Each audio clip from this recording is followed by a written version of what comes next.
I am doctor Anita Kothari. बच्चों अपन ने chapter शुरू किया था पीरियोडिक प्रॉपर्टीज ऑफ एलिमेंट्स। उसमें अब मैंने एटॉमिक रेडियाई और आयनिक रेडियाई कर लिया, उसके बाद आयनाइजेशन पोटेंशियल किया। आज हम अगली नेक्स्ट प्रॉपर्टी लेते हैं इलेक्ट्रॉन अफिनिटी, यानी कि इलेक्ट्रॉन बंधुता, राइट, जिसे हम ईए से डिनोट करेंगे। तो सबसे पहले अगर हमें ले इसकी डेफिनेशन ऑफ इलेक्ट्रॉन अफिनिटी, यानी इसकी परिभाषा, definition of electron affinity. Okay, तो आप ध्यान से सुनिएगा कि किसी the amount of energy liberated, है ना, the amount of energy liberated when an electron is added to the outermost shell of an atom which is isolated and which is in gaseous state, okay, in its ground state. ध्यान से सुनिएगा कि किसी परमाणु, कौन सा परमाणु, जो कि आइसोलेटेड हो, अलग हो, विलगित हो, जो गैसियस स्टेट में हो और जो ग्राउंड स्टेट में प्रेजेंट हो, यानी जो निम्नतम अवस्था में हो, उसके आउटरमोस्ट शेल में जब हम कोई इलेक्ट्रॉन ऐड करते हैं तो जो एनर्जी लिबरेट होती है, जो एनर्जी निकलती है, उसे हम कहते हैं इलेक्ट्रॉन अफिनिटी, यानी इलेक्ट्रॉन बंधुता।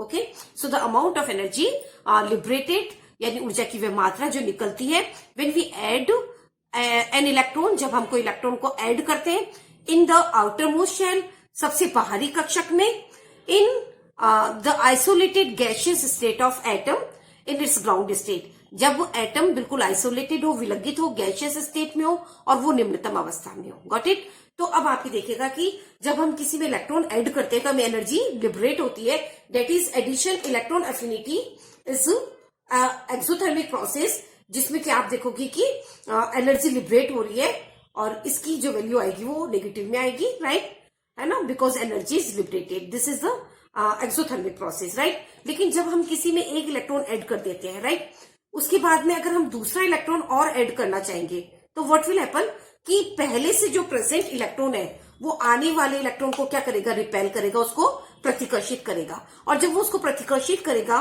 तो हमें इस प्रतिकर्षण को रोकने के लिए ऊर्जा देनी पड़ेगी। इसका मतलब जहां फर्स्ट आयनाइजेशन पोटेंशियल की जो वैल्यू है वो तो होगी आपकी नेगेटिव, है ना, क्या हो गई वो आपकी फर्स्ट इलेक्ट्रॉन अफिनिटी जो है वो आपकी नेगेटिव हो गई है, लेकिन जो सेकंड इलेक्ट्रॉन अफिनिटी है वो आपकी पॉजिटिव होगी। क्यों होगी पॉजिटिव? क्योंकि उसमें आपको एनर्जी देनी पड़ रही है। It is the endothermic process. कैसा प्रोसेस है? एंडोथर्मिक। जबकि ये कौन सा प्रोसेस है?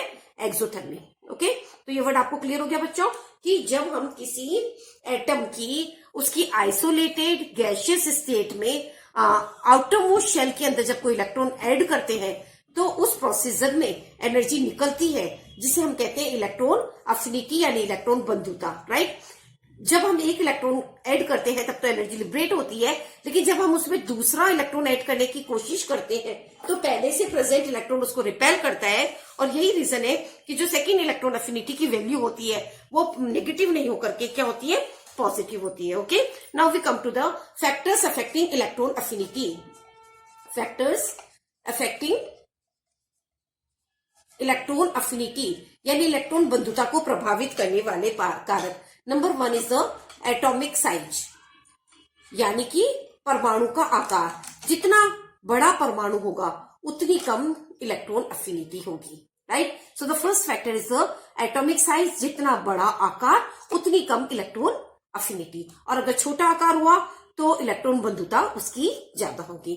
Number 2 point is the jet effective, यानी कि effective nuclear charge. Effective nuclear charge, प्रभावी नाभिकीय आवेश, जिसे हम क्या कहते हैं, जेड इफेक्टिव, है ना। जितना ज्यादा जेड इफेक्टिव होगा उतनी ज्यादा इलेक्ट्रॉन अफिनिटी होगी। क्यों? क्योंकि अगर प्रभावी नाभिकीय आवेश ज्यादा है तो व्हाट विल हैपन कि वो आने वाले इलेक्ट्रॉन पे एक अट्रैक्टिव फोर्स रखेगा और उसको आराम से एक्सेप्ट करेगा। तो जितना ज्यादा प्रभावी नाभिकीय आवेश होगा उतनी ज्यादा इलेक्ट्रॉन बंधुता होगी, right. Then the third point is the screening effect. Screening effect यानी कि आवरण प्रभाव, है ना।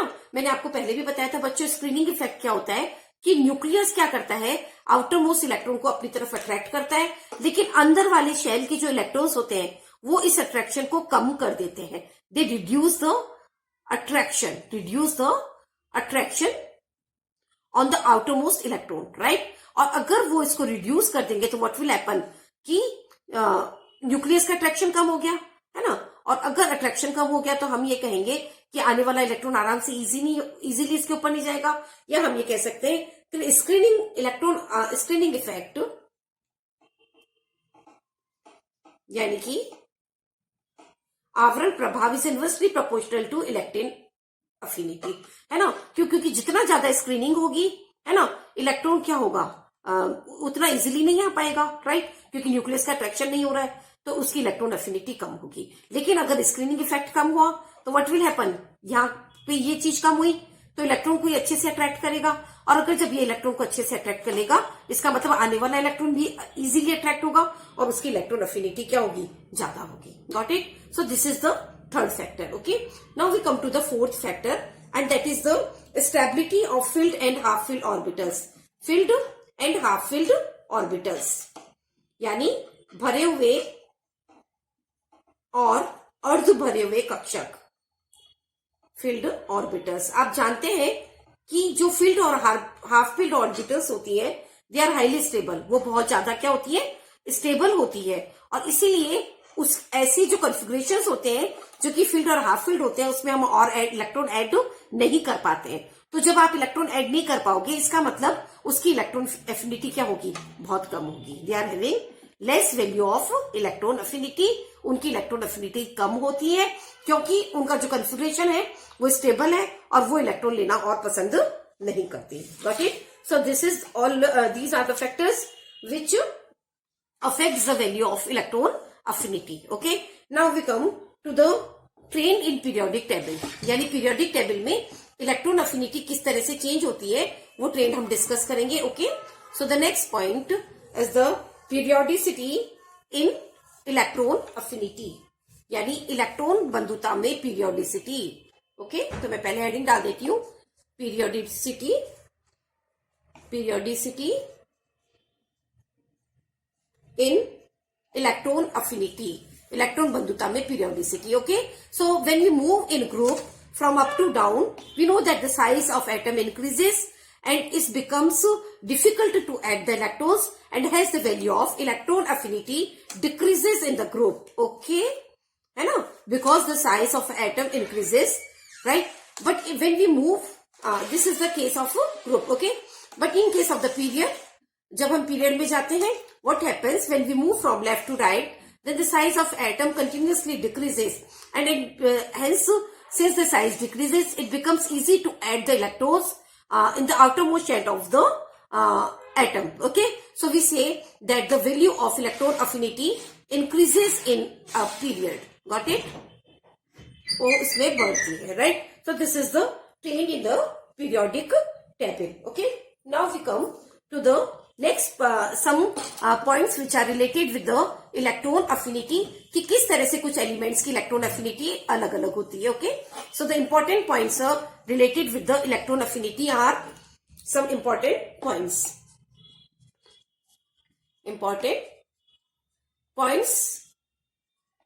related with electron affinity. Okay, so the number one point is that the electron affinity of the elements of the first second period, ध्यान से सुनिएगा, the electron affinity of the elements of the second period is less as compared to the members of the third period. ध्यान से सुनिएगा, जो third period की विद्युत electron affinity होती है वो ज्यादा होती है, और सेकंड पीरियड के जो मेंबर्स होते हैं उनकी इलेक्ट्रॉन एफिनिटी की वैल्यू क्या होती है, कम, है ना। सेकंड पीरियड में आप एग्जांपल ले सकते हो, इसमें boron, carbon, nitrogen etcetera, boron, carbon, nitrogen, ये जो एग्जांपल्स है हमारे पास में, है ना, ऑक्सीजन, फ्लोरीन, है ना। तो हम क्या देखते हैं कि इनकी इलेक्ट्रॉन एफिनिटी की वैल्यू कम होती है as compare to the electron affinity of the members of the third period. Got it? तो इसका कारण ये है कि जो सेकेंड पीरियड के जो मेंबर्स होते हैं इनका साइज बहुत ही छोटा होता है, they are of small size, है ना, इनका आकार बहुत ही छोटा होता है, and they are having high electron density, इनका जो इलेक्ट्रॉन घनत्व होता है वो बहुत ज्यादा होता है, और यही कारण है कि जो सेकेंड पीरियड के जो मेंबर्स होते हैं इनकी इलेक्ट्रॉन एफिनिटी की वैल्यू कम होती है as compare to the third period elements. क्यों? क्योंकि इनका साइज बहुत छोटा होता है, इलेक्ट्रॉन का घनत्व बहुत ज्यादा होता है, तो ये आने वाले इलेक्ट्रॉन को एक्सेप्ट करना पसंद नहीं करते बल्कि उसको रिपेल करते हैं, राइट। और जब वो उसको नहीं पसंद करेंगे तो इनकी इलेक्ट्रॉन एफिनिटी की वैल्यू कम होगी as compare to the member of the third group, right. Secondly, in the case of the alkali metals are electropositive metals, electron घने होती है, इलेक्ट्रोपॉजिटिव मेटल्स होती है, ओके। इलेक्ट्रोपॉजिटिव मेटल्स है यानी विद्युत घनी मेटल्स होती है, और वो उनका जो कॉन्फ़िगरेशन होता है वो आपको पता है कि इसके अंदर इलेक्ट्रॉन जो होता है 4s में 1 इलेक्ट्रॉन होता है, और क्योंकि इनका आकार बहुत बड़ा होता है, they are of big size, है ना। एल्कली जो मेटल्स होती है, क्षार धातु होती है, उनका आकार बहुत बड़ा होता है, वो विद्युत धनी होती है और वो इलेक्ट्रॉन को एक्सेप्ट करना पसंद नहीं करती, है ना। और यही कारण है कि हम क्या कहेंगे, जो इनकी जो इलेक्ट्रॉन एल्कली मेटल्स हैं इनकी इलेक्ट्रॉन एफिनिटी की वैल्यू बहुत ही कम होती है। Got it? क्यों कम होती है? Due to the bigger size, they are electropositive, और वो जनरली इलेक्ट्रॉन लेना पसंद नहीं करती। Got it? So this is the second point, है ना। नोट करिएगा बच्चों ध्यान से। पहला पॉइंट मैंने क्या बोला कि सेकंड पीरियड के जो एलिमेंट्स होते हैं, boron, carbon, nitrogen, oxygen, fluorine, इनकी जो इलेक्ट्रॉन एफिनिटी की वैल्यू होती है वो कम होती है as compare to that of the elements of the third period, है ना। कि because of their smaller size and high electron density they don't prefer to add the electron, है ना। इसी कारण क्या होता है कि जो अगर हम देखें, देखो नॉर्मल ट्रेन देखना बच्चों, fluorine, chlorine, bromine and iodine, ध्यान से सुना इस बच्चों को इस बात को कि जब हम ग्रुप में ऊपर से नीचे आते हैं, है ना, तो हम क्या कहते हैं कि साइज इंक्रीजेस, और साइज इंक्रीजेस तो इलेक्ट्रॉन एफिनिटी की वैल्यू क्या होनी चाहिए? कम होनी चाहिए। यानी नॉर्मल ट्रेंड है कि इसकी इलेक्ट्रॉन एफिनिटी इस तरह से होनी चाहिए, है ना, इसकी ज्यादा होनी चाहिए, राइट। लेकिन तुमने क्या देखी, फ्लोरीन की इलेक्ट्रॉन एफिनिटी कम है ना, इसकी ज्यादा है ना, इसकी फिर से कम है, फिर से कम है। तो यही कारण है कि पूरे हैलोजन ग्रुप में क्लोरीन की इलेक्ट्रॉन अफिनिटी सबसे मैक्सिमम होती है। Not this point, the electron affinity of chlorine is higher and this then fluorine, और this is highest in among all the elements, है ना। और इसमें जो क्लोरीन की इलेक्ट्रॉन अफिनिटी होती है वो सबसे ज्यादा होती है, यही कारण है। Got it? सो 2 पॉइंट मैंने आपको बताए, फिर मैं आगे और पॉइंट डिस्कस करती हूँ। दोनों पॉइंट आप ध्यान रखिएगा। नंबर 1 कि सेकंड पीरियड की इलेक्ट्रॉन एफिनिटी कम है as compare to that of the third period elements, and second point कि एल्कली जो मेटल्स होती है उनका आकार बहुत ज्यादा बड़ा होता है, and they are electropositive metals, they don't prefer to add electrons, वो इलेक्ट्रॉन्स को ऐड करना पसंद नहीं करती है, और इसलिए उनकी इलेक्ट्रॉन एफिनिटी की वैल्यू कम होती है। Got it? तो ये 2 पॉइंट हुए। थर्ड पॉइंट आप नोट करें। थर्ड पॉइंट ये है कि if we see the elements that is the alkaline earth metals, alkaline earth metals, क्षार मृदा धातु को अगर हम देखें, है ना, तो इनकी इलेक्ट्रॉन अफिनिटी लगभग 0 होती है। इलेक्ट्रॉन अफिनिटी की value is nearly 0। They don't prefer to add the electron, वो इलेक्ट्रॉन को ऐड करना पसंद नहीं करती है। क्यों? क्योंकि आपको पता है कि इनका जो वैलेंशियल कन्फिग्रेशन है वो होता है NS2, है ना। और अगर इसके बाद में आप इलेक्ट्रॉन डालोगे तो आपको p ऑर्बिटल में डालना पड़ेगा, और इसके लिए बल्कि आपको एनर्जी देनी पड़ेगी, है ना। एनर्जी निकलेगी नहीं, बल्कि आपको इलेक्ट्रॉन की ऐड करने के लिए एनर्जी देनी पड़ेगी, और यही रीजन है कि ये जो होती है इनकी जो इलेक्ट्रॉन एफिनिटी की जो वैल्यू होती है वो लगभग 0 होती है। Got it? तो this is the third point. Okay, now we come to the fourth point, and fourth point ये है द नोबल गैसेस जो होती हैं, नोबल गैसेस जो होती है, आपकी जो उत्कृष्ट गैसेस होती है, उनकी जो इलेक्ट्रॉन अफिनिटी होती है ये लगभग 0 होती है। It is nearly 0 because they are having filled s orbital या फिल्ड s या p6 ऑर्बिटल, तो दे डोंट वांट, इसलिए वो इलेक्ट्रॉन को ऐड करना पसंद नहीं करती, because this configuration is very stable, है ना। अगर आपको इलेक्ट्रॉन ऐड करना है तो आपको अगले वाले शेल में ऐड करना पड़ेगा। सपोज ये n शेल है तो आपको इलेक्ट्रॉन नेक्स्ट वाले शेल n+1 में ऐड करना पड़ेगा, राइट।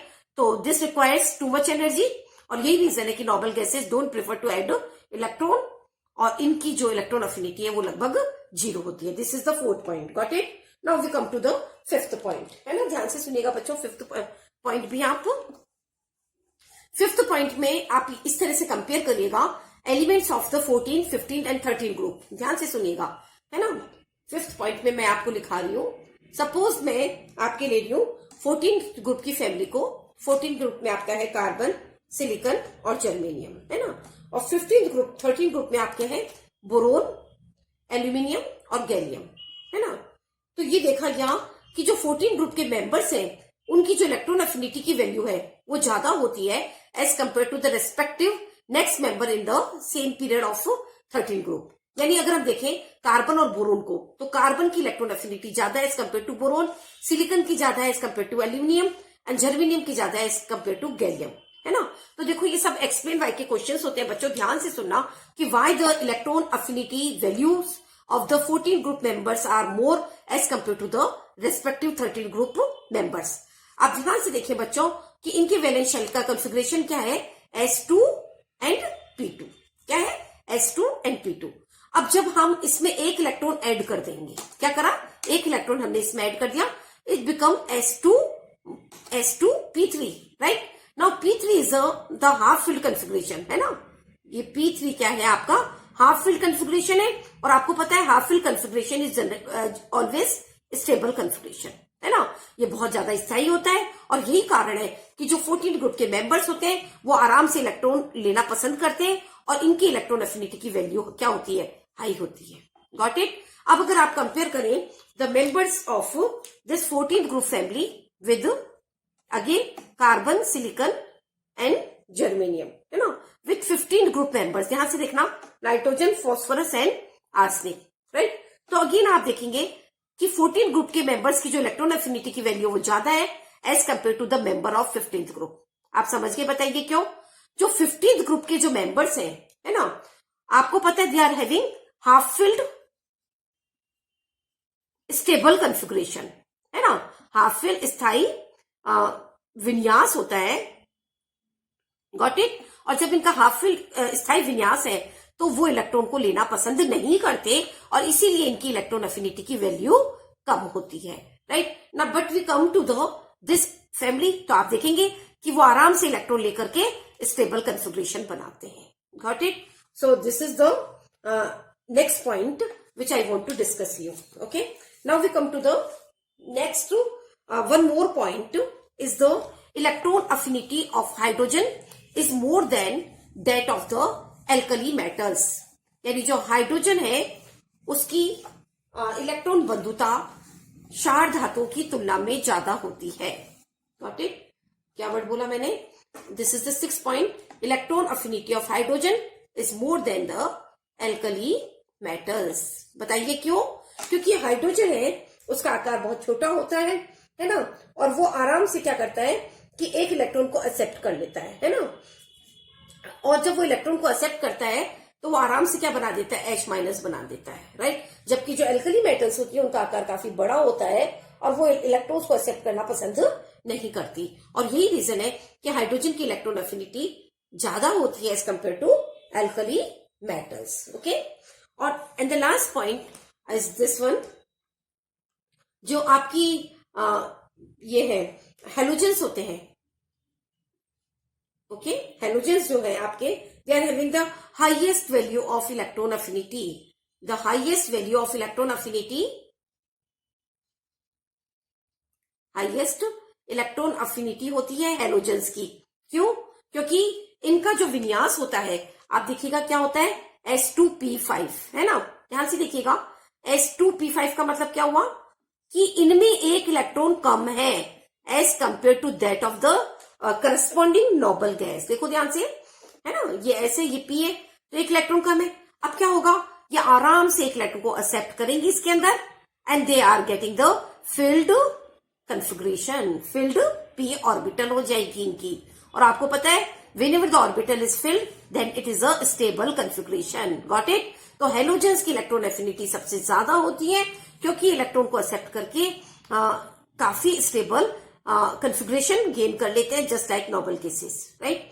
और इसलिए इनकी सबसे ज्यादा इलेक्ट्रॉन अफिनिटी होती है। ओके बच्चों, सो this is the normal trend जो मैंने आपको डिस्कस किया। आप फिर से इन चीजों को सबको अच्छे से रिवाइज कर लेना जो भी पॉइंट मैंने आपको बताया है कि किसकी इलेक्ट्रॉन अफिनिटी कम है और किसकी इलेक्ट्रॉन अफिनिटी इसमें ज्यादा है. Got it. Now I come to the next point, that is the impact on chemical behaviour, कि इलेक्ट्रॉन अफिनिटी से जो केमिकल बिहेवियर है वो किस तरह से प्रभावित होता है. इम्पैक्ट ऑन केमिकल बिहेवियर यानी रासायनिक व्यवहार. Okay, impact on chemical behaviour, है ना. तो सबसे पहले हम इसमें पॉइंट डिस्कस करते हैं और वो पॉइंट है number 1 is the oxidising ability. Oxidising ability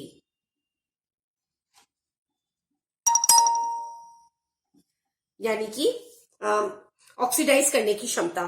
तो आप देखेंगे कि जितना ज्यादा इलेक्ट्रॉन अफिनिटी होगी उतनी ज्यादा ऑक्सीडाइजिंग एबिलिटी होगी. क्यों होगी? क्योंकि आपको पता है इलेक्ट्रॉन अफिनिटी ज्यादा होने का मतलब क्या है, वो इलेक्ट्रॉन को एक्सेप्ट करेगा. Got it. और अगर वो इलेक्ट्रॉन को एक्सेप्ट करेगा तो व्हाट विल हैपन कि वो खुद क्या होगा, रिड्यूस हो जाएगा. जो खुद रिड्यूस होता है वो क्या करता है, दूसरों को ऑक्सीडाइज कर देता है. Got it. तो जितनी ज्यादा इलेक्ट्रॉन अफिनिटी होगी उतनी ज्यादा ऑक्सीडाइजिंग एबिलिटी होगी. Then the second point is the reactivity. Again हम ये कहेंगे कि जितनी ज्यादा इलेक्ट्रॉन अफिनिटी होगी वो इलेक्ट्रॉन को आराम से एक्सेप्ट करेगा और उतना ही ज्यादा वो रिएक्टिव होगा, उतना ही ज्यादा वो क्रियाशील होगा. And the third chemical behaviour is the nature of bond. हम इलेक्ट्रॉन अफिनिटी की वैल्यू से बंध की प्रकृति भी बता. अगर जो बॉन्डेड एटम है ए और बी, उसकी आयनाइजेशन पोटेंशियल और इलेक्ट्रॉन अफिनिटी की वैल्यू में जो डिफरेंस है, जो अंतर है, वो अगर लेस है तो हम कहेंगे कि जो बॉन्ड होगा वो क्या होगा, आयनिक होगा. और and if this difference is more than we say that the nature of bond will be covalent. Got it. For example अगर हम NaCl लें तो आप देखेंगे कि IP वैल्यू ऑफ सोडियम जो है दैट इज 496 किलो जूल पर मोल, है ना. और इसी तरह से आप क्लोरीन की इलेक्ट्रॉन अफिनिटी को देखेंगे तो इट इज 348 किलो जूल पर मोल, है ना. So this difference is less, है ना. This difference is less than 148 kilo joule, है ना. ये जो डिफरेंस है वो 148 किलो जूल से भी कम है और इसीलिए हम क्या करते हैं, ये आयनिक बॉन्ड बनाता है. राइट. तो these are the impacts on the chemical behavior, right. And lastly we come the method of determination of electron affinity. Electron affinity ज्ञात करने का तरीका. ओके. तो ये यहाँ पर इंपॉर्टेंट पॉइंट है कि इलेक्ट्रॉन अफिनिटी हम डायरेक्टली नहीं ज्ञात कर सकते, उसको हम प्रैक्टिकली ज्ञात करते हैं, experimentally. Okay. So this heading is the determination of electron affinity. Determination of electron affinity. विद्युत ऋणता ज्ञात करना. Got it? So this cannot be determined directly. We can determine it by using the Born-Haber cycle. Born-Haber cycle, Born-Haber चक्र से हम इसको ज्ञात कर सकते हैं, है ना. And this cycle is this one. This sodium solid form में होता है. ओके. जब हम इसकी क्लोरीन के साथ में रिएक्शन करवाते हैं, ओके, तो we get the NaCl in solid form. Okay. Now this is the direct method. जब हम ये रिएक्शन करेंगे तो एनर्जी जो लिबरेट होगी that is the Q, that is the heat of formation of NaCl, right. And this is the direct path. Okay. Indirect path की सबसे पहले हम सोडियम को सोडियम गैस फॉर्म में कन्वर्ट करें and for that purpose we have to supply the energy. This is known as sublimation energy, उधरपातन ऊर्जा. और फिर सोडियम जो गैस है उसको हम Na+ में चेंज करेंगे एक इलेक्ट्रॉन निकालकर. और जब हम किसी से इलेक्ट्रॉन निकालते हैं तो हमें आयनन विभव के बराबर ऊर्जा देनी पड़ती है. सिमिलरली आप Cl2 जो आप Cl बॉन्ड होता है इसको आपको तोड़ना पड़ेगा, है ना. और एक बॉन्ड जब ब्रेक करते हैं तो हमें जो एनर्जी देनी पड़ेगी उसे हम कहेंगे डिसोसिएशन एनर्जी, वियोजन ऊर्जा.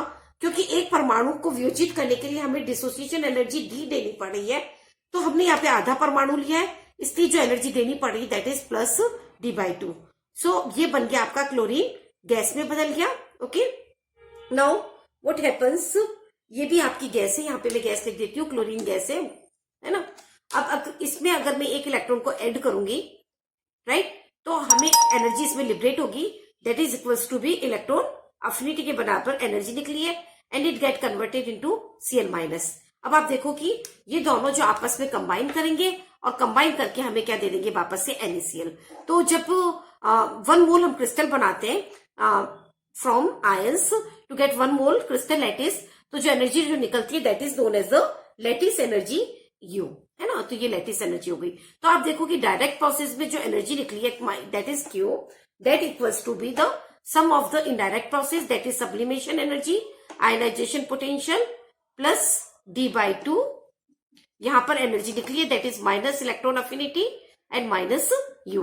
यानी इसमें अगर हमें सारे फैक्टर पता हो Q, S, IP, D/2, then we can find out the value of the electron affinity. तो हम इलेक्ट्रॉन अफिनिटी की वैल्यू ज्ञात कर सकते हैं। Got it. So indirectly we measure the value of electron affinity by using the Born Haber cycle. Born Haber चक्र से हम इसका बॉर्न हेबर साइकिल से हम इसका पता करते हैं, that is Born Haber cycle. Okay,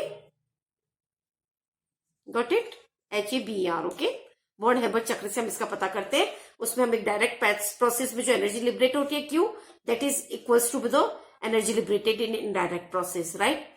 okay, so thank you so much for watching the video.